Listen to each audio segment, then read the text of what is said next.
కొడాలి నాని ఉన్నాడు, ఇంకా కొంతమంది లీడర్స్ ఉన్నారు, ఇంకొంతమంది భార్గవ్ రెడ్డి ఉన్నాడు. భార్గవ్ రెడ్డి నా పర్సనల్ లిస్ట్ అండి. భార్గవ్ రెడ్డిని నేను అస్సలు వదిలిపెట్టాను. సజ్జల్ భార్గవ్ రెడ్డిని నేను ఎవరు వదిలినా నేనైతే వదిలిపెట్టనండి. ఎందుకంటే ఏ సంబంధం లేని నా తల్లిని అవమానించాడు. నా తల్లి అవమానానికి కారణం దగ్గరుండి చేయించాడండి మా మమ్మీని ట్రోల్ వాడు.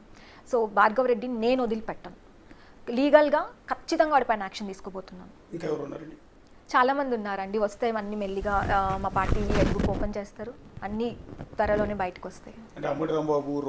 తప్పు చేసిన ప్రతి ఒక్కరండి, వీళ్ళు వాళ్ళు అని కాదు, తప్పు చేసిన ప్రతి ఒక్కరికి శిక్ష పడి తీరుతుంది, పడేలా చేస్తాము. ఇప్పుడు తెలుగుదేశం పార్టీ తరఫున ఆ రోజు పట్టాభి సీఎంను ఉద్దేశించి అంటే జగన్ను ఉద్దేశించి ఏదో ఒక పదం వాడారని వైఎస్ఆర్ కాంగ్రెస్ పార్టీ కార్యకర్తలంతా కూడా మంగళగిరిలో ఉన్న టీడీపీ ఆఫీస్ ధ్వంసం చేశారు, రాష్ట్ర వ్యాప్తంగా ఉన్న పార్టీ ఆఫీసులను తగలబెట్టారు, కొన్ని చోట్ల అయితే గన్నవరం లాంటి చోట పార్టీ ఆఫీసులను తగలబెట్టారు.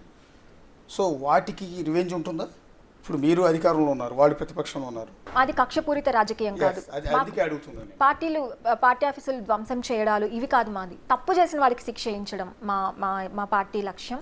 తప్పు చేసిన వాడికి బుద్ధి చెప్పడం మా పార్టీ లక్ష్యం. అంతేగాని వాళ్ళు పగలగొట్టారు కదా అని చెప్పి మేము పార్టీ ఆఫీసుని కూల్చేయడం మాది డిస్ట్రక్టివ్ పాలిటిక్స్ వైపే ఉండదు. బట్ పనిష్మెంట్ ఉంటుంది ఖచ్చితంగా. ఇప్పుడు పట్టాభి గారిని ఆ రోజు అలా కొట్టి అలా పార్టీ ఆఫీసులు విధ్వంసాలు చేస్తే అలా ఆ రకంగా మేము ఎత్తుకుంటే వైఎస్ఆర్సీపీలో ఒక్కరు మిగలరండి. ప్రతి ఒక్కరు బూతులు మాట్లాడిన వాళ్ళు ఉన్నారు. ప్రతి ఒక్కళ్ళు భువనేశ్వరి గారి దగ్గర నుంచి, బాబు గారి దగ్గర నుంచి, తర్వాత లోకేష్ అన్న దగ్గర నుంచి, బ్రహ్మణి గారి దగ్గర నుంచి నా వరకు ప్రతి ఒక్కరిని ఇష్టం వచ్చిన రీతిలో ట్రోల్స్ చేసి ఇష్టం వచ్చిన రీతిలో అవమానకరంగా మాట్లాడిన వాళ్ళు ఉన్నారు. ఆ రకంగా అయితే మేము ఎవరిని వదిలే పరిస్థితి లేదు.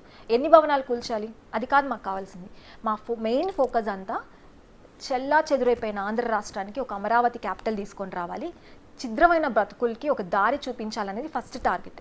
ప్యారలల్గా తప్పు చేసిన వాళ్ళకి న్యాయపరంగా శిక్ష వేయించాలి అనేది సెకండ్ థింగ్. అంతేకాని కక్షపూరితంగా వీళ్ళు కొట్టారు కదా అని మేము కొట్టేస్తాం